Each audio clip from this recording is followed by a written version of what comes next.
Hello, ದ್ವಿತೀಯ PUCಯ ಕನ್ನಡ ಸಬ್ಜೆಕ್ಟ್ಗೆ ಸಂಬಂಧಪಟ್ಟಂತೆ ನಾವು ಇವಾಗ ಭಾಷಾಭ್ಯಾಸ ಅಂದರೆ ಗ್ರಾಮರ್ ನೋಡ್ತಾ ಇದ್ದೇವೆ. ಸೊ ಬೇಗ ಶಾರ್ಟ್ ಆಗಿ ನೋಡ್ಕೊಂಡು ಬಿಡೋಣ.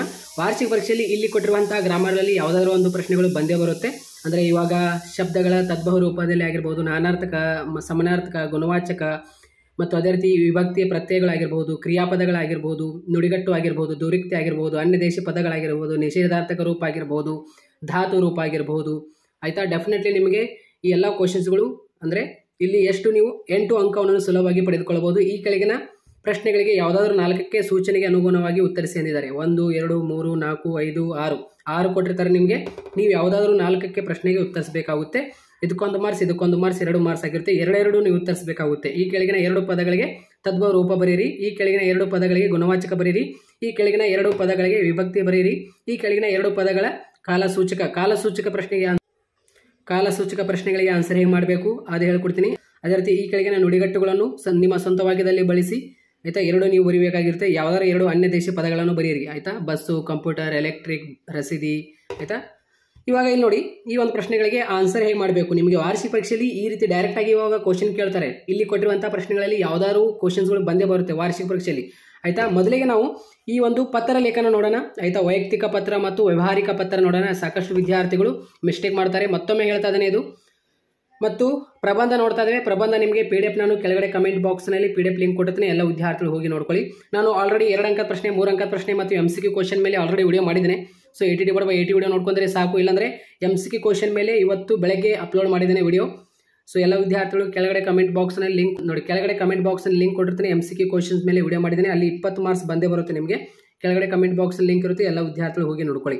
ಸ್ನೇಹಿತರೆ, ಪತ್ರ ಲೇಖನ ಅಬ್ಸರ್ವ್ ಮಾಡಿ. ನಿಮಗೆ ವಾರ್ಷಿಕ ಪರೀಕ್ಷೆಯಲ್ಲಿ ಪತ್ರ ಲೇಖನ ಈ ರೀತಿ ಕೊಟ್ಟಿರ್ತಾರೆ. ಹೊಸದಾಗಿ ನಿಮಗೆ ಪತ್ರ ಲೇಖನ ಆಗಿರುತ್ತೆ. ಇದು ಅಂದರೆ ಸೇಮ್ ಪತ್ರ ಲೇಖನ ಆಗಿರುತ್ತೆ. ಸ್ವಲ್ಪ ಟ್ವಿಸ್ಟ್ ಮಾಡಿ ನಿಮಗೆ ಈ ರೀತಿ ಇವಾಗ ಪತ್ರ ಲೇಖನ ಕೊಡ್ತಾ ಇದ್ದಾರೆ. ಇಲ್ಲಿ ಇವಾಗ ರಾಜು, ರಮ್ಯಾ, ದ್ವಿತೀಯ PUCಯ ಕುವೆಂಪು ಪದವಿ ಪೂರ್ವ ಕಾಲೇಜು, ಜಯನಗರ್, ಮೈಸೂರು ಅಂತ ಯಾರು ರಾಜು ಅವರು ಅಥವಾ ರಮ್ಯಾ, ನೀವು ಯಾವುದಾದ್ರು ಒಂದು ಹೆಸರಲ್ಲಿ ತೆಗೆದುಕೊಳ್ಬೇಕಾಗುತ್ತೆ. ಇಲ್ಲಿ ಫಾರ್ ಎಕ್ಸಾಂಪಲ್ ಇಲ್ಲಿ ನೋಡಿ, ನಾನು ರಾಜು ಅಂತ ತೆಗೆದುಕೊಂಡಿದ್ದೇನೆ. ಆಯಿತಾ, ಇವಾಗ ಇಲ್ಲಿ ನೀವು ರಾಜು ಅಂತ ತೆಗೆದುಕೊಳ್ಳಿ, ಇಲ್ಲಾಂದರೆ ರಮ್ಯಾ ಅಂತ ತೆಗೆದುಕೊಳ್ಳಿ, ನಡೆಯುತ್ತೆ. ಆಯಿತಾ, 2 ಹೆಸರು ಕೊಟ್ಟಿರ್ತಾರೆ ವಾರ್ಷಿಕ ಪರೀಕ್ಷೆಯಲ್ಲಿ. ಇಲ್ಲಾಂದರೆ ನಿಮಗೆ ಅಬಕ ಅಂತ ಕೊಟ್ಟರೆ ಅಬಕ ಅಂತಲೇ ಬರೀಬೇಕು. ಆಯಿತಾ, ಸೊ ಎಲ್ಲ ವಿದ್ಯಾರ್ಥಿಗಳು ಇಲ್ಲಿ ಅಬ್ಸರ್ವ್ ಮಾಡಿ. ಬಹಳಷ್ಟು ವಿದ್ಯಾರ್ಥಿಗಳು ತಪ್ಪು ಮಾಡ್ತಾರೆ. ಇಲ್ಲಿ ರಾಜು, ರಮ್ಯಾ ಅಂತ ಕೊಟ್ಟಿರ್ತಾರೆ. 2 ಹೆಸರು ಕೊಟ್ಟಿರ್ತಾರೆ. ನೀವು ಯಾವುದಾದ್ರೂ ಒಬ್ಬ ಹೆಸರು ತೆಗೆದುಕೊಳ್ಬೇಕಾಗುತ್ತೆ. ಈಗ ನಾನು ಇಲ್ಲಿ ರಾಜು ಅಂತ ತೆಗೆದುಕೊಳ್ತೀನಿ. ಇಲ್ಲಾಂದರೆ ನೀವು ವಿದ್ಯಾರ್ಥಿನಿ ರಮ್ಯಾ ಅಂತ ತೆಗೆದುಕೊಳ್ಬೋದು. ಇಲ್ಲಿ ನಾನು ವಿದ್ಯಾರ್ಥಿಯ ರಾಜು ಅಂತ ಹೆಸರು ತೆಗೆದುಕೊಂಡಿದ್ದೀನಿ. ಆಯಿತಾ, ರಾಜು ದ್ವಿತೀಯ PUCಯ ಕುವೆಂಪು ಪದವಿ ಪೂರ್ವ ಕಾಲೇಜು, ಜಯನಗರ್, ಮೈಸೂರಿನಲ್ಲಿ ಅವರು. ವಿಳಾಸದಲ್ಲಿ ಅವರು ಯಾರು? ಇವರದಾರೆ, ರಾಜು ಅವರು ವಿಳಾಸದವರು. ಆಯಿತಾ, ನೀವೆಂದು ಭಾವಿಸಿ. ಈಗ ನಾನು ರಾಜು. ಆಯಿತಾ, ನೀವು ವಿಜಯ್. ಇವಾಗ ರಮ್ಯಾ ಮತ್ತು ಕುಸುಮ ಇವರು ಮ್ಯಾಚ್ ಆಗ್ತಾರೆ. ಇವರು ಮೇಲ್ ಆಗ್ತಾರೆ. ಇಬ್ಬರು ರಾಜು ವಿಜಯ್ ಅಂತ. ಸೊ ಅದಕ್ಕೆ ಇಲ್ಲಿ ನಾನು ವಿಜಯ್ ಅಂತಲೇ ಕನ್ಸಿಡರ್ ಮಾಡ್ತೀನಿ. ಅಂದರೆ ನೀವು ಇವಾಗ ವಿಜಯ್, ನಾನು ರಾಜು. ನಿಮಗೆ ನಾನು ಪತ್ರ ಬರೀತಾ ಇದ್ದೀನಿ. ಇವಾಗ ಯಾವ ಒಂದು ವಿಷಯಕ್ಕೆ ಸಂಬಂಧಪಟ್ಟಂತೆ ಗೆಳೆಯ ಗೆಳತಿಗೆ ವಾರ್ಷಿಕ ಪರೀಕ್ಷೆಗೆ ನೀವು ಮಾಡಿಕೊಂಡಿರುವ ಸಿದ್ಧತೆಯನ್ನು ಕುರಿತು ಪತ್ರ ಬರೀರಿ ಅಂತ ಕೊನೆಯಲ್ಲಿ ಕೊಟ್ಟಿರ್ತಾರೆ ನೋಡಿ. ಆ ಒಂದು ಪ್ರಶ್ನೆ ಆಗಿರುತ್ತೆ. ಇಲ್ಲಿ ಗೆಳೆಯ ಗೆಳತಿಗೆ ಆಗಿರ್ಬೋದು, ನಿಮ್ಮ ತಂದೆಗೆ ಪತ್ರ ಆಗಿರ್ಬೋದು. ಸೊ ಹೀಗೆಲ್ಲ ಏನಾಗಿರುತ್ತೆ, ಅದು ವೈಯಕ್ತಿಕ ಪತ್ರಗಳಾಗಿರುತ್ತೆ. ಆಯಿತಾ, ಸ್ಟೇಟ್ ಬ್ಯಾಂಕ್ ಆಫ್ ಇಂಡಿಯಾ ಆಗಿರ್ಬೋದು, ವ್ಯವಸ್ಥಾಪಕರಿಗೆ, ನೀರಿನ ಸರಬರಾಜು ವ್ಯವಸ್ಥಾಪಕರಾಗಿರ್ಬೋದು. ಆಯಿತಾ, ಮತ್ತು ಬ್ಯಾಂಕಿನ ವ್ಯವಸ್ಥಾಪಕರಿಗೆ, ಇವು ಎಲ್ಲ ಏನಾಗಿರುತ್ತೆ, ಇದು ವ್ಯಾವಹಾರಿಕ ಪತ್ರಗಳಾಗಿರುತ್ತೆ. ನಿಮ್ಮ ಪ್ರಾಂಶುಪಾಲರಿಗೆ ಒಂದು ಪತ್ರ, ಕೋರಿ ಪತ್ರ, ಅವೆಲ್ಲ ಪ್ರಾಂಶುಪಾಲರ ಪತ್ರ ಏನಿದೆಯಲ್ಲ ಅದು ಏನಾಗಿರುತ್ತೆ, ವ್ಯಾವಹಾರಿಕ ಪತ್ರಗಳಾಗಿರುತ್ತೆ. ಆಯಿತಾ, ವ್ಯಾವಹಾರಿಕ ಪತ್ರ ಪ್ಯಾಟರ್ನ್ ಡಿಫ್ರೆಂಟ್ ಬರುತ್ತೆ, ವೈಯಕ್ತಿಕ ಪತ್ರ ಪ್ಯಾಟರ್ನ್ ಡಿಫ್ರೆಂಟ್ ಬರುತ್ತೆ. ಇಲ್ಲಿ ನಾನು ನಿಮಗೆ ವೈಯಕ್ತಿಕ ಪತ್ರ ತಿಳಿಸ್ಕೊಡ್ತಾ ಇದ್ದೇನೆ. ಸೊ ಎಲ್ಲ ವಿದ್ಯಾರ್ಥಿಗಳು ನೋಡಿ. ಆಯಿತಾ, ಸಾಕಷ್ಟು ವಿದ್ಯಾರ್ಥಿಗಳು ವೈಯಕ್ತಿಕ ಪತ್ರನೇ ಬರೀತಾರೆ. ಆಯಿತಾ, ದ್ವಿತೀಯ PUCಯ ಸರ್ಕಾರಿ ಪದವಿ ಪೂರ್ವ ಕಾಲೇಜು, ರಾಜಾಜಿನಗರ್, ಬೆಂಗಳೂರಿನಲ್ಲಿ ಯಾರು? ವಿಜಯ್ ಅವರು ವ್ಯಾಸಂಗ ಮಾಡ್ತಾ ಇದ್ದಾರೆ. ಬೆಂಗಳೂರು, ಈ ವಿಳಾಸದವರು ಯಾರು? ವಿಜಯ್ ಅವರು. ನಿಮ್ಮ ಗೆಳೆಯ ಗೆಳತಿಗೆ, ಆಯಿತಾ, ನನ್ನ ಗೆಳೆಯ ಯಾರು? ವಿಜಯ್. ವಾರ್ಷಿಕ ಪರೀಕ್ಷೆಗೆ ನೀವು ಮಾಡಿಕೊಂಡಿರುವ ಸಿದ್ಧತೆಯನ್ನು ಕುರಿತು ಬರೆಯಿರಿ ಅಂತ ಪ್ರಶ್ನೆ ಇದೆ. ಆಯಿತಾ, ಇವಾಗ ಇಲ್ಲಿ ಏನು ಕೊಟ್ಟಿರ್ತಾರಲ್ಲ ಅದರ ಮೇಲೆ ಡಿಫೆಂಡ್ ಆಗಿರುತ್ತೆ. ನೀವು ಎಕ್ಸ್ಪ್ಲೇಷನ್ ಮಾಡುವಾಗ, ಅಲ್ಲಿ ಬರೆಯುವಾಗ, ಇಲ್ಲಿ ನಿಮ್ಮ ಗೆಳೆಯ ಗೆಳತಿಗೆ ವಾರ್ಷಿಕ ಪರೀಕ್ಷೆಗೆ ನೀವು ಮಾಡಿಕೊಂಡಿರುವ ಸಿದ್ಧತೆಯನ್ನು ಕುರಿತು ಬರೀರಿ ಅಂದಿದ್ದಾರೆ. ಇಲ್ಲಾಂದರೆ ನಿಮಗೆ ವಾರ್ಷಿಕ ಪರೀಕ್ಷೆಯಲ್ಲಿ ಹೇಗೆ ಪ್ರಶ್ನೆ ಕೇಳ್ಬೋದು, ಪ್ರವಾಸಕ್ಕೆ ನಿಮ್ಮ ತಂದೆಯ ಅನುಮತಿ ಪತ್ರ ಆಗಿರ್ಬೋದು, ಇಲ್ಲಾಂದರೆ ಪ್ರವಾಸಕ್ಕೆ ಹೋಗುವ ಮುಂಚೆ ನಿಮ್ಮ ಗೆಳೆಯ ಪತ್ರ ಆಗಿರ್ಬೋದು, ನಿಮ್ಮ ಕಾಲೇಜಿನಲ್ಲಿ ವಾರ್ಷಿಕ ಉತ್ಸವಕ್ಕೆ ನಿಮ್ಮ ಗೆಳೆಯ ಗೆಳತಿಗೆ ಆಹ್ವಾನಿಸಿ ಪತ್ರ ಆಗಿರ್ಬೋದು, ನಿಮ್ಮ ತಂದೆಗೆ ಆಹ್ವಾನಿಸಿ ಪತ್ರ ಆಗಿರ್ಬೋದು, ಸ್ವಾತಂತ್ರ್ಯ ದಿನಾಚರಣೆಯ ನಿಮ್ಮ ಕಾಲೇಜಿನಲ್ಲಿ ನಿಮ್ಮ ಗೆಳೆಯ ಗೆಳತಿಗೆ ಅಥವಾ ನಿಮ್ಮ ತಂದೆಗೆ ಪತ್ರ, ಇವೆಲ್ಲ ವೈಯಕ್ತಿಕ ಪತ್ರಗಳಾಗಿರುತ್ತೆ.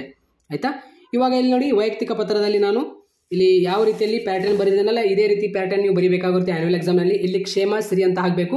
ಇಲ್ಲಿ ದಿನಾಂಕ ಅಂತ ಬರುತ್ತೆ. ದಿನಾಂಕದಲ್ಲಿ ಮಾರ್ಚ್ 1, 2025 ಇವತ್ತು ಡೇಟ್ ಯಾವುದಿದೆ ಅದೇ ಡೇಟ್ ಹಾಕಬೇಕು. ಇಲ್ಲಿ ನೋಡಿ, ಇಲ್ಲಿ ರಾಜು ಇದೆ, ನಾನು ರಾಜು ಅಂತಲೇ ತೆಗೆದುಕೊಂಡಿದ್ದೇನೆ. ಇಲ್ಲಿ ನೋಡಿ ರಾಜು. ದ್ವಿತೀಯ PUC ಕುವೆಂಪು ಪದವಿ ಪೂರ್ವ ಕಾಲೇಜು ಜಯನಗರ್ ಮೈಸೂರು. ಇಲ್ಲಿ ನೋಡಿ, ರಾಜು ಅವರು ಯಾವ ಒಂದು ಕಾಲೇಜಿನಲ್ಲಿ ಅದರೆ ಜಯನಗರ್ ಮೈಸೂರಿನಲ್ಲಿ, ಅಂದರೆ ದ್ವಿತೀಯ PUC ಕುವೆಂಪು ಪದವಿ ಪೂರ್ವ ಕಾಲೇಜು ಜಯನಗರ್ ಆಯಿತಾ ಮೈಸೂರಿನಲ್ಲಿ ರಾಜು ಅವರು ವ್ಯಾಸಂಗ ಮಾಡ್ತಾ ಇದ್ದಾರೆ. ಯಾವುದಾದ್ರು ಒಂದು ಹೆಸರು ತೆಗೆದುಕೊಳ್ಬೇಕು ಆಯಿತಾ. ಇವಾಗ ಇಲ್ಲಿ ನಾನು ರಾಜು ಅಂತ ತೆಗೆದುಕೊಂಡಿದ್ದೀನಿ. ಸೊ ಇಲ್ಲಿ ಬರೀಬೇಕಾಗುತ್ತೆ ಇವರಿಂದ ಆಯಿತಾ, ಇವರಿಂದ ಇಲ್ಲಿ ಬರೀಬೇಕಾಗುತ್ತೆ. ಇಲ್ಲಿ ಇವರಿಂದ ಅಂತ ಹಾಕಕ್ಕೆ ಹೋಗ್ಬೇಡ್ರಿ. ರಾಜು ದ್ವಿತೀಯ PUC ಕುವೆಂಪು ಪದವಿ ಪೂರ್ವ ಕಾಲೇಜು ಜಯನಗರ್ ಮೈಸೂರು ಅಂತ ಬರೀರಿ ಆಯಿತಾ. ಇಲ್ಲಿ ಕೆಳಗಡೆ ಆಯಿತಾ, ಈ ಲೈನ್ ಬಿಟ್ಟು ಕೆಳಗಡೆ ಇಲ್ಲಿ ನೋಡಿ, ಪ್ರೀತಿಯ ಗೆಳೆಯನಿಗೆ, ನಿಮಗೆ ಇಲ್ಲಿ ತಂದೆಗೆ ಅಂತ ಪತ್ರ ಇದ್ದರೆ ಪೂಜ್ಯ ತಂದೆಗೆ ಅಂತ ಇಲ್ಲಿ ಬರೀಬಹುದು.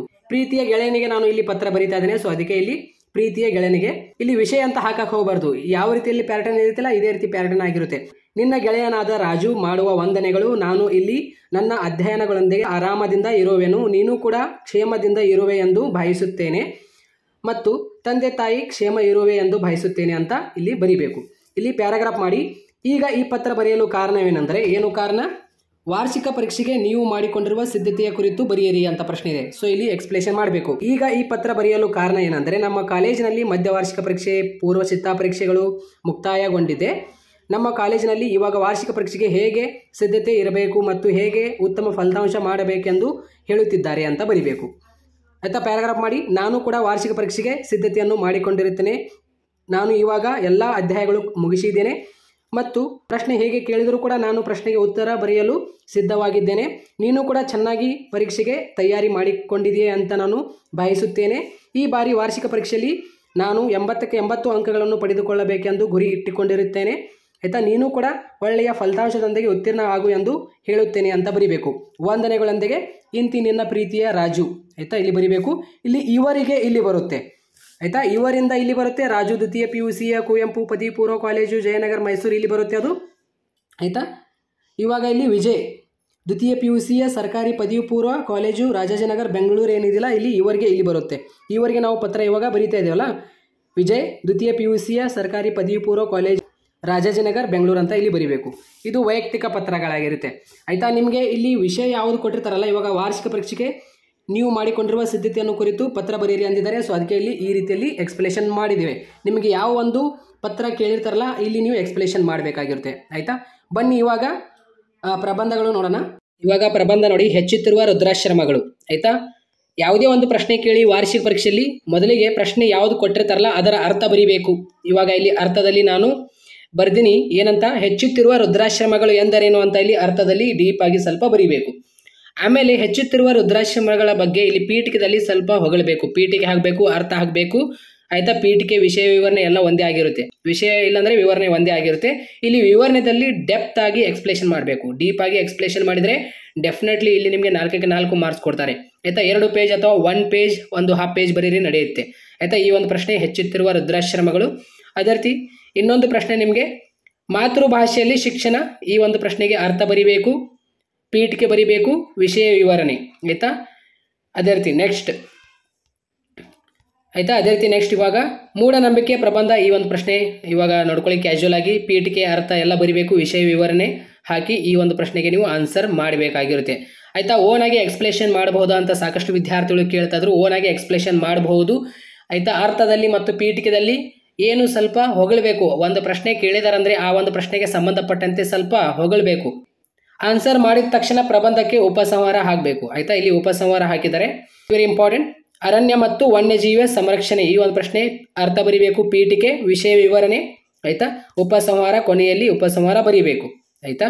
ಅದೇ ರೀತಿ ಕನ್ನಡ ಮಾಧ್ಯಮದಲ್ಲಿ ಶಿಕ್ಷಣ ಆಯಿತಾ. ಕನ್ನಡ ಮಾಧ್ಯಮದಲ್ಲಿ ಶಿಕ್ಷಣ ಅರ್ಥ, ಪೀಠಿಕೆ, ವಿಷಯ ವಿವರಣೆ ಹಾಕಿ ಎಕ್ಸ್ಪ್ಲೇಷನ್ ನೀವು ಮಾಡಬೇಕಾಗಿರುತ್ತೆ. ಕನ್ನಡ ಭಾಷೆಯಲ್ಲಿ ಅಭಿವೃದ್ಧಿಗೊಳಿಸುವ ಮಾರ್ಗಗಳು ಅಂತ ಪ್ರಶ್ನೆ ಆಯಿತಾ. ಮತ್ತು ದೇಶದ ಅಭಿವೃದ್ಧಿಯಲ್ಲಿ ಯುವಜನರ ಪಾತ್ರ. ಈ 2 ಪ್ರಶ್ನೆ ಕೂಡ ಕ್ಯಾಶುವಲ್ ಆಗಿ ನೀವು ಬರೆಯಬಹುದು. ಸೊ ಎಲ್ಲ ವಿದ್ಯಾರ್ಥಿಗಳಿಗೆ ಹೇಳುವುದೇನೆಂದರೆ, ಪ್ರಬಂಧದಲ್ಲಿ ಬರೆಯುವಾಗ ಅರ್ಥ, ಪೀಠಿಕೆ, ವಿಷಯ ವಿವರಣೆ, ಉಪಸಂಹಾರ ಹಾಕಿ ಬರೀಬೇಕಾಗಿರುತ್ತೆ. ಬನ್ನಿ ಇವಾಗ ಬೇಗ ನಾವು ಗ್ರಾಮರ್ ನೋಡೋಣ. ಸ್ನೇಹಿತರೆ, ಇವಾಗ ಮೇನ್ ನಾವು ಗ್ರಾಮರ್ ನೋಡ್ತಾ ಇದ್ದೇವೆ. ಗ್ರಾಮರ್ನಲ್ಲಿ ನೀವು 8 ಅಂಕವನ್ನು ಸುಲಭವಾಗಿ ಪಡೆದುಕೊಳ್ಳಬಹುದು. ಯಾವುದಾದ್ರೂ 4ಕ್ಕೆ ನೀವು ಸೂಚನೆಗೆ ಅನುಗುಣವಾಗಿ ಉತ್ತರಿಸಬೇಕಾಗಿರುತ್ತೆ. ನಾವು ಆಲ್ರೆಡಿ ಇವಾಗ ಪ್ರಬಂಧ ನೋಡಿಕೊಂಡಿದ್ದೇವೆ ಮತ್ತು ಪತ್ರ ಲೇಖನ ನೋಡ್ಕೊಂಡಿದ್ದೇವೆ. ಒಟ್ಟಾರೆ ಇಲ್ಲಿ ನಿಮಗೆ ಟೋಟಲ್ ಆಗಿ 16 ಮಾರ್ಕ್ಸ್ ನಿಮ್ಮ ಕೈಯಲ್ಲಿದೆ ಆಯಿತಾ. ಇಲ್ಲಿ 8 ಮಾರ್ಕ್ಸ್ ಮತ್ತು ಇಲ್ಲಿ 4 ಮಾರ್ಕ್ಸ್, ಇಲ್ಲಿ 4 ಮಾರ್ಕ್ಸ್, ಎಷ್ಟಾಯಿತು? 16 ಮಾರ್ಕ್ಸ್ ನಿಮ್ಮ ಕೈಯಲ್ಲಿದೆ. ಈ ಒಂದು ವಿಡಿಯೋ ನೋಡ್ಕೊಂಡ್ರೆ ಸಾಕು, 16 ಮಾರ್ಕ್ಸ್ ಬರುತ್ತೆ ಇವಾಗ ಆಯಿತಾ. ಬೇಗ ಬೇಗ ಇವಾಗ ಗ್ರಾಮರ್ ನೋಡೋಣ. ಈ ಕೆಳಗಿನ ಯಾವುದಾದ್ರೂ 4 ಸೂಚನೆಗೆ ಅನುಗುಣವಾಗಿ ಉತ್ತರಿಸಿ. ಈ ಕೆಳಗಿನ 2 ಪದಗಳಿಗೆ ತದ್ಭವ ರೂಪ ಬರೆಯಿರಿ. ನಿಮಗೆ ವಾರ್ಷಿಕ ಪರೀಕ್ಷೆಯಲ್ಲಿ ತದ್ಭವ ರೂಪ ಕೇಳಿದರೆ, ತತ್ಸಂ ಕೇಳಿದರೆ, ಸೊ ಎಲ್ಲ ವಿದ್ಯಾರ್ಥಿಗಳು ಏನು ಬರಿಬೇಕಂದ್ರೆ, ಇವಾಗ ಯಾವುದೇ ಒಂದು ಪ್ರಶ್ನೆ ಕೇಳಿ ನೀವು 2 ಬರಿಬೇಕಾಗಿರುತ್ತೆ. ಆಯ್ತಾ, ಇಲ್ಲಿ ಕೊಟ್ಟಿರುವಂಥ ಪ್ರಶ್ನೆಗಳಲ್ಲಿ ಯಾವುದಾದ್ರೂ ನಿಮಗೆ ಬಂದೇ ಬರುತ್ತೆ. ಇಲ್ಲಿ ಡಿಸ್ಕಷನ್ ಮಾಡೋಣ, ವೇಟ್ ಮಾಡಿ. ನೋಡಿ, ಯಾವುದೇ ಒಂದು ವಾರ್ಷಿಕ ಪರೀಕ್ಷೆಯಲ್ಲಿ ನಿಮಗೆ ಪ್ರಶ್ನೆ ಕೊಟ್ಟ ತಕ್ಷಣ ಹೇಗೆ ಆನ್ಸರ್ ಮಾಡಬೇಕು ಇಲ್ಲಿ ನೋಡಿ. ಇವಾಗ ಈ ಕೆಳಗಿನ 2 ಪದಗಳಿಗೆ ತದ್ಭವ ರೂಪ ಬರಿ ಅಂದಿದ್ದಾರೆ. ವೀರ ಅಂದ ತಕ್ಷಣ ಇದಕ್ಕೆ ಅಲ್ಪ ಸ್ವಲ್ಪ ಅರ್ಥವನ್ನು ಕೊಡುವಂತ ಇನ್ನೊಂದು ಪದ ಆಗಿರುತ್ತೆ. ಯಾವುದು? ಇವಾಗ ವೀರ ಅಂತ ಕೊಟ್ರೆ ನಿಮಗೆ ಆಯ್ತಾ, ವೀರ ಇಜ್ಕಲ್ ಟು ಬೀರ ಅಂತ ಬರಿಬೇಕು ನೀವು ಈ ರೀತಿ. ಅದೇ ರೀತಿ ಆಕಾಶ, ಆಗಸ, ಮುಖ, ಮೋಗ ಅಂತ ನೋಡಿ. ತತ್ಸಮ ತದ್ಭವ ರೂಪ ಹೇಗೆ ಬರಿಬೇಕಂತ ನಾನು ನಿಮಗೆ ಹೇಳಿದ್ದೇನೆ. ಈ ರೀತಿಯಲ್ಲಿ ನೀವು ಬರಿಬೇಕಾಗಿರುತ್ತೆ. ಇಲ್ಲಿ ಇನ್ನೂ ಕೆಲವೊಂದು ಪ್ರಶ್ನೆಗಳದಾವೆ, ವೇಟ್ ಮಾಡಿ.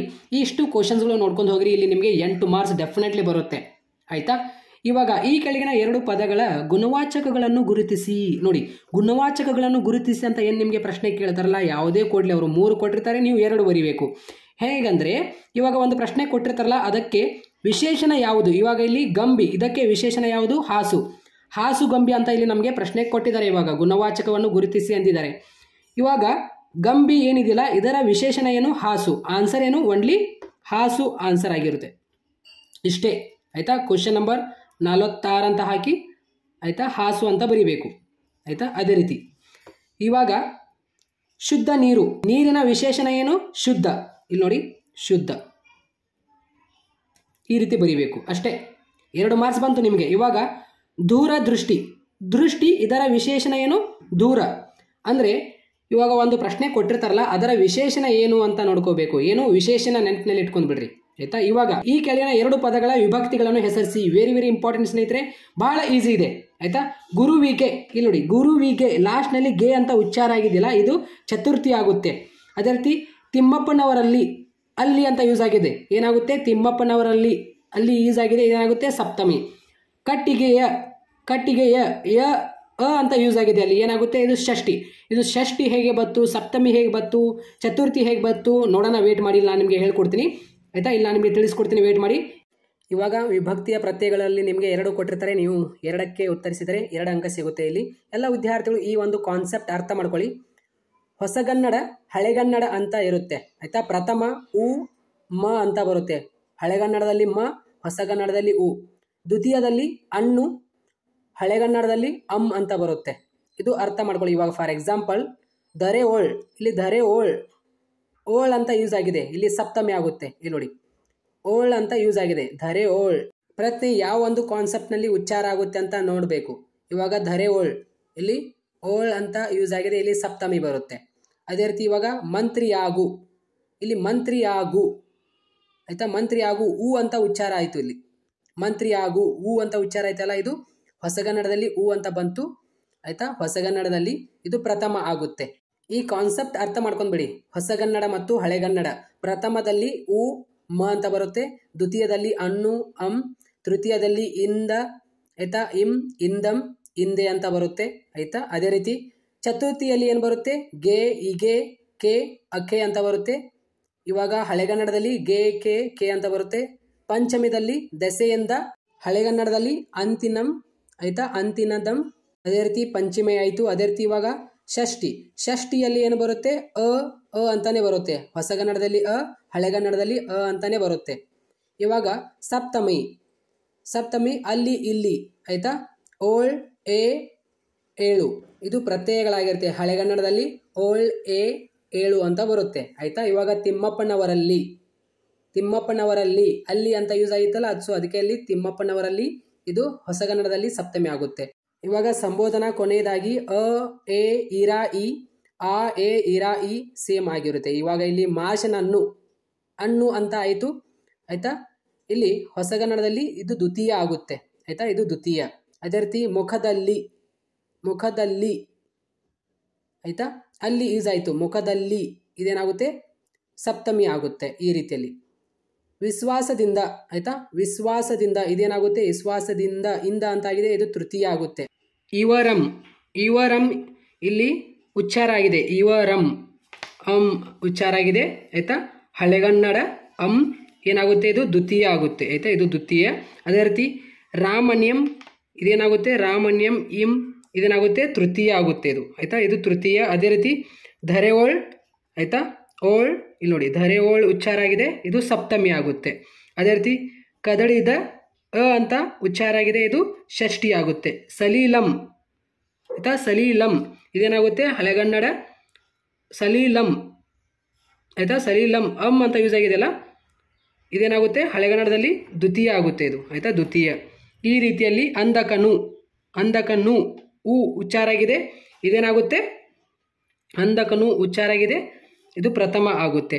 ಸೊ ಈ ರೀತಿಯಲ್ಲಿ ಈ ಹೇಗೆ ಪ್ರಶ್ನೆ ಉಚ್ಚಾರ ಆಗುತ್ತಲ್ಲ ಹಾಗೆ ನಾವು ಈ ಭಕ್ತಿಯ ಹಚ್ಚಬೇಕು ಮುಂದೆ ಆಯಿತಾ. ಹೊಸಗನ್ನಡದಲ್ಲಿ ಉ ಅನ್ನು ಹಿಂದೆ ಗೆ ಇಗೆ ಕೆ ಅಕೆ ದಸೆಯಿಂದ ಅಲ್ಲಿ ಇಲ್ಲಿ ಆ ಎ ಇರ ಈ ಅಂತ ಬರುತ್ತೆ. ಎಲ್ಲೆಲ್ಲಿ ಸಂಬೋಧನದಲ್ಲಿ ಇದು ಬರುತ್ತೆ, ಸಪ್ತಮಿ, ಷಷ್ಠಿ, ಪಂಚಮಿ, ಚತುರ್ಥಿ, ತೃತೀಯ, ದ್ವಿತೀಯ, ಪ್ರಥಮ.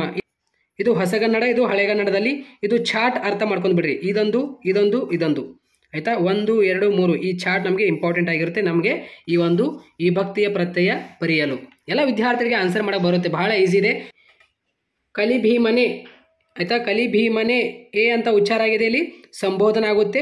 ಇಲ್ಲಿ ನೋಡಿ ಎ ಅಂತ ಉಚ್ಚಾರ ಆಗಿದೆ, ಇದು ಸಂಬೋಧನ ಆಗುತ್ತೆ. ಸೊ ಈ ರೀತಿಯಲ್ಲಿ ಸೊ ಹೇಗೆ ಇಲ್ಲಿ ಪ್ರಶ್ನೆ ಉಚ್ಚಾರ ಆಗುತ್ತಲ್ಲ ಹಾಗೆ ನಾವು ಈ ಭಕ್ತಿಗಳನ್ನು ಬರೀಬೇಕಾಗುತ್ತೆ ಅದರ ಮುಂದೆಗಡೆ. ಸೊ ಎಲ್ಲ ವಿದ್ಯಾರ್ಥಿಗಳಿಗೆ ಅರ್ಥ ಆಗಿದೆ ಅಂತ ಅನ್ಕೊಂಡ್ರಿ. ಇವಾಗ ಬೇರೆ ಪ್ರಶ್ನೆ ನೋಡೋಣ ಬನ್ನಿ.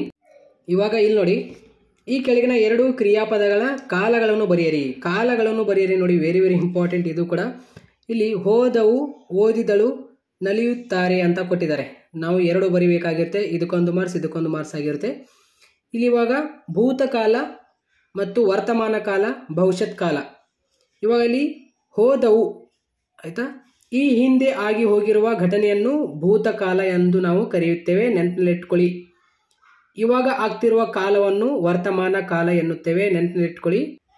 ಈ ಮುಂದೆ ಆಗಲಿರುವ ವಿಷಯವನ್ನು ಭವಿಷ್ಯತ್ ಕಾಲ ಎನ್ನುತ್ತೇವೆ. ಇವಾಗ ಹೋದವು, ನಾನು ನಿನ್ನೆ ಲೈವ್ ಕ್ಲಾಸ್ ಮುಗಿಸಿದೆ ಆಯಿತಾ, ಅದು ಹೋದವು ಏನಾಗುತ್ತೆ ಭೂತಕಾಲ. ಓದಿದಳು, ನಿನ್ನೆ ಮಾಡಿರುವಂತಹ ಲೈವ್ ಕ್ಲಾಸ್ನಲ್ಲಿ ಓದಿದಳು ಆಯಿತಾ. ಸೊ ಓದಿದಳು ಆಯಿತಾ, ಆಲ್ರೆಡಿ ಮುಗಿಸಿಬಿಟ್ಟಿದ್ದಾರೆ, ಭೂತಕಾಲ ಆಗುತ್ತೆ. ನಲಿಯುತ್ತಾರೆ ವರ್ತಮಾನ ಕಾಲ ಅಲ್ಲ ಇದು ಆಯಿತಾ, ಇನ್ನು ಮುಂದೆ ಆಗಲಿರುವ ವಿಷಯ ಇದು, ನಲಿಯುತ್ತಾರೆ ಈ ರೀತಿ ಭವಿಷ್ಯತ್ ಕಾಲ. ಈ ಕೆಳಗಿನ 2 ನುಡಿಗಟ್ಟುಗಳನ್ನು ನಿಮ್ಮ ಸ್ವಂತ ವಾಕ್ಯದಲ್ಲಿ ಬಳಸಿ ಬರೆಯಿರಿ. ನೋಡೋಣ, ಇನ್ನೂ ಪ್ರಶ್ನೆಗಳು ಹೆಚ್ಚುವರಿ. ಕೈ ಕೊಡು, ಸರಿಯಾದ ಸಮಯ ನೋಡಿ ನನಗೆ ನನ್ನ ಗೆಳೆಯ ಕೈ ಕೊಟ್ಟನು. ಈ ರೀತಿಯಲ್ಲಿ ಸ್ವಂತ ವಾಕ್ಯದಲ್ಲಿ ಬರೀಬೇಕು. ಅದೇ ರೀತಿ ರೈಲು ಬಿಡು, ಇದಕ್ಕೆ ಸಾಧ್ಯವಿದ್ದಾಗ ಪ್ರಯತ್ನಿಸಬೇಕು, ಇಲ್ಲವೇ ರೈಲು ಬಿಡದ ಬಳಿಕ ಪಶ್ಚಾತ್ತಾಪ ಬೇಡ ಅಂತ.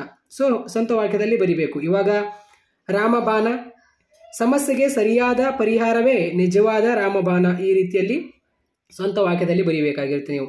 ಅದೇ ರೀತಿ ಯಾವುದಾದ್ರೂ 2 ಅನ್ಯದೇಶಿ ಪದಗಳನ್ನು ಬರೆಯಿರಿ.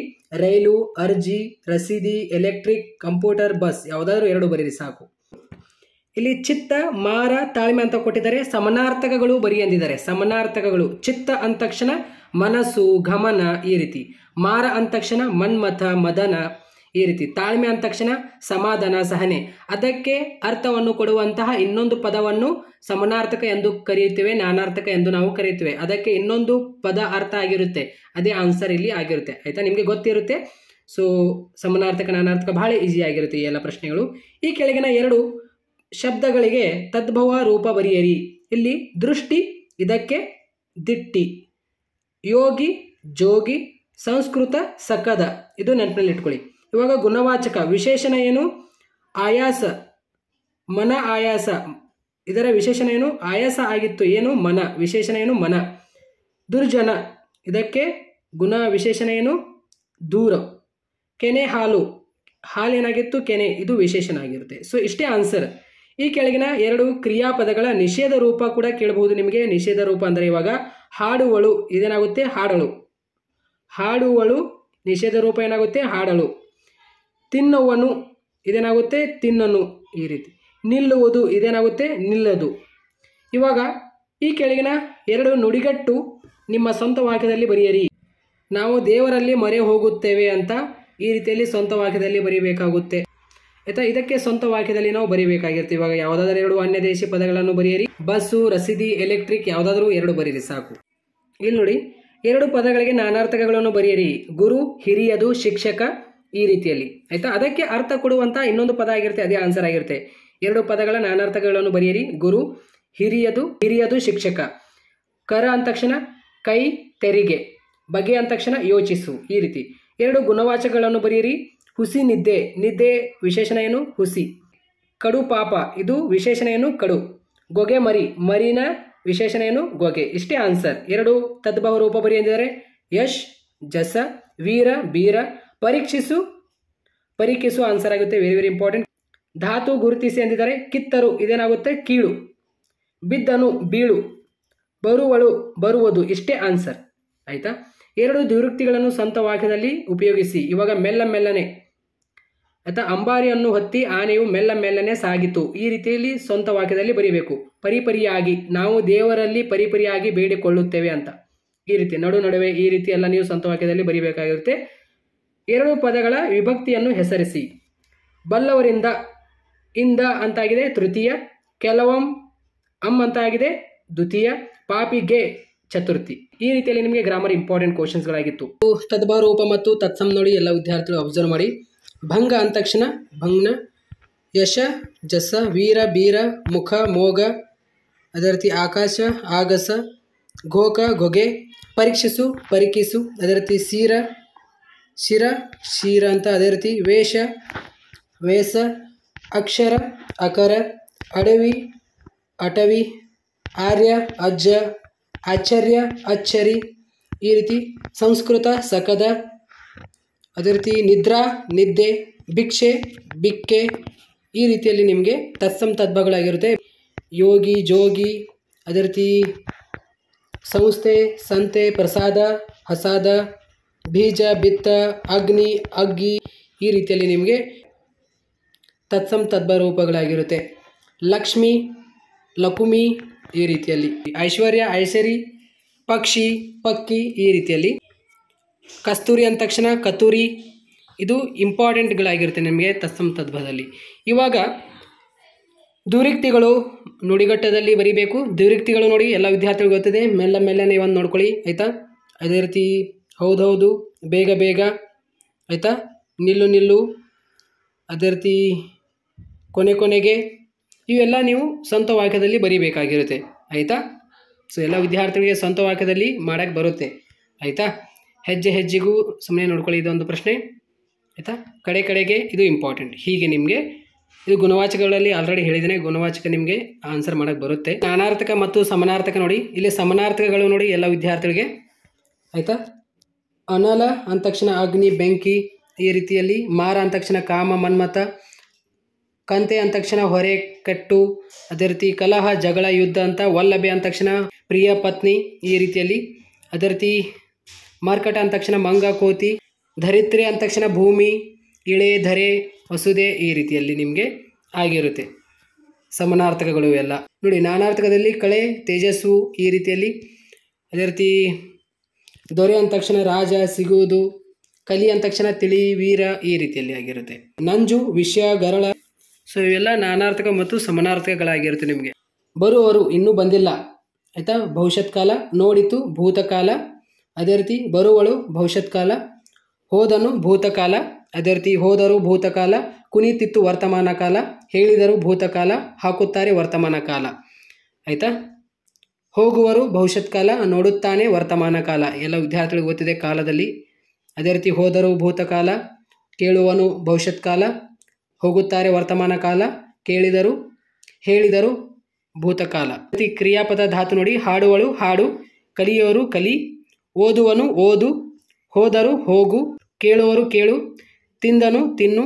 ಬಂದನು, ಬರು. ಗೆದ್ದನು, ಗೆಲ್ಲು. ಈ ರೀತಿಯಲ್ಲಿ ನಿಮಗೆ ಧಾತು ರೂಪ ಆಗಿರುತ್ತೆ. ಇದು ತತ್ಸಮ್ ತದ್ಭವಗಳು ನಿಮಗೆ ಆಲ್ರೆಡಿ ಹೇಳಿದ್ದೇನೆ. ಕಸ್ತೂರಿ, ಆಯಿತಾ? ಕತೂರಿ, ವೀರ, ಬೀರ. ಕ್ಷಮ, ಕ್ಷಮೆ. ಅಗ್ನಿ, ಅಗ್ಗಿ. ಜೋಗಿ ನೋಡಿ. ಯೋಗಿ, ಜೋಗಿ. ಮುಖ, ಮೋಗ. ಎಲ್ಲ ನಾನು ನಿಮಗೆ ಆಲ್ರೆಡಿ ಎಲ್ಲ ಹೇಳಿದ್ದೇನೆ. ಆಕಾಶ, ಆಗಸ. ಸಂಸ್ಕೃತ, ಸಕದ. ಎಲ್ಲ ರಿಪೀಟ್ ಆಗಿರುವಂಥ ಪ್ರಶ್ನೆಗಳಿವೆಲ್ಲ. ಸ್ವರ್ಗ, ಸಗ್ಗ. ಘೋಕ, ಗೊಗೆ. ಈ ರೀತಿಯಲ್ಲಿ. ಆಯಿತಾ? ಲಕ್ಷ್ಯ, ಲಕ್ಕ. ಯಶ, ಜಶ. ಪರೀಕ್ಷಿಸು. ಆಗಸ, ಆಕಾಶ. ಪ್ರಾಣ, ಹರಣ. ದೃಷ್ಟಿ, ದಿಟ್ಟಿ. ಪುಸ್ತಕ, ಹೊತ್ತಿಗೆ. ಆಶ್ಚರ್ಯ, ಅಚ್ಚರಿ. ಸ್ವರ್ಗ, ಸಗ್ಗ. ಭಂಗ, ಬಣ್ಣ. ಈ ರೀತಿಯಲ್ಲಿ ನೀವು ಆನ್ಸರ್ ಮಾಡಬೇಕಾಗಿರುತ್ತೆ. ಅದೇ ರೀತಿ ಇಲ್ಲಿ ನಿಷೇಧಾರ್ಥಕ ರೂಪ ನಿಮಗೆ ಎಲ್ಲ ವಿದ್ಯಾರ್ಥಿಗಳು ಗೊತ್ತಿದೆ ನೋಡಿ. ಹಾಡನು, ಬರುವುದು ಬಾರದು, ಬರುತ್ತಾರೆ ಬಾರನು, ಈ ರೀತಿ ಮಾಡುವನು ಮಾಡನು, ನೋಡುವಳು ನೋಡಲು, ಆಡಿದರು ಆಡರು, ಈ ರೀತಿಯಲ್ಲಿ ನಿಮಗೆ ನಿಷೇಧಾರ್ಥಕ ರೂಪಗಳಾಗಿರ್ತಿವೆ. ಧರ್ಮಜನಿಗೆ ಚತುರ್ಥಿ, ರಾಮನ್ನೇ ಸಂಶೋಧನ, ಅದೇ ರೀತಿ ಗುರುವಿಗೆ ಚತುರ್ಥಿ, ಲಾವಾರಸದಲ್ಲಿ ಅಲ್ಲಿ ಅಂತ ಸಪ್ತಮಿ, ನೆಗ್ಳೆತಿಯಂ ಅಮ್ ಅಂತ ಯೂಸ್ ಆಗಿದೆ ದ್ವಿತೀಯ. ನೋಡಿ ಮಗುವೆ ಸಂಬೋಧನ, ಧರೆವಳ್ ಸಪ್ತಮಿ, ಗುಡಿಸಿಲಿಂದ ಇಂದ ಅಂತ ತೃತೀಯ, ಈರಂ ಅಮ್ ಅಂತ ಆಗಿದೆ ಇದು ದ್ವಿತೀಯ, ಕಟ್ಟಿಗೆಯ ಇದು ಅ ಅಂತ ಬರುತ್ತೆ ಷಷ್ಠಿ ಬರುತ್ತೆ, ಧರಿತ್ರಿಯೋಳ್ ಸಪ್ತಮಿ, ಪಾಪಿಗೆ ಚತುರ್ಥಿ, ಗದ್ಯದೋಳ್ ಸಪ್ತಮಿ, ಯಮಸುತಂಗೆ ಚತುರ್ಥಿ, ಗದ್ಯೋಳ್ ಸಪ್ತಮಿ, ಎಲ್ಲ ರಿಪೀಟ್ ಆಗಿರುವಂಥ ಪ್ರಶ್ನೆಗಳಾಗಿರುತ್ತೆ. ಇದು ನಾನು ನಿಮಗೆ ಆಲ್ರೆಡಿ ಹೇಳಿದರೆ ನುಡಿಗಟ್ಟು ಹೇಗೆ ಬರೀಬೇಕಂತ ಸ್ವಂತ ವಾಕ್ಯದಲ್ಲಿ ಹಾಕಿ ನೀವು ಬರೀಬೇಕಾಗಿರುತ್ತೆ. ಎಲ್ಲ ವಿದ್ಯಾರ್ಥಿಗಳಿಗೆ ಈ ಒಂದು ಸಹಾಯ ಆಗಿದೆ ಅಂತ ಅನ್ಕೋತೀನಿ. ಎಲ್ಲ ವಿದ್ಯಾರ್ಥಿಗಳಿಗೆ ಈ ಒಂದು ಶೇರ್ ಮಾಡಿ. Thank you.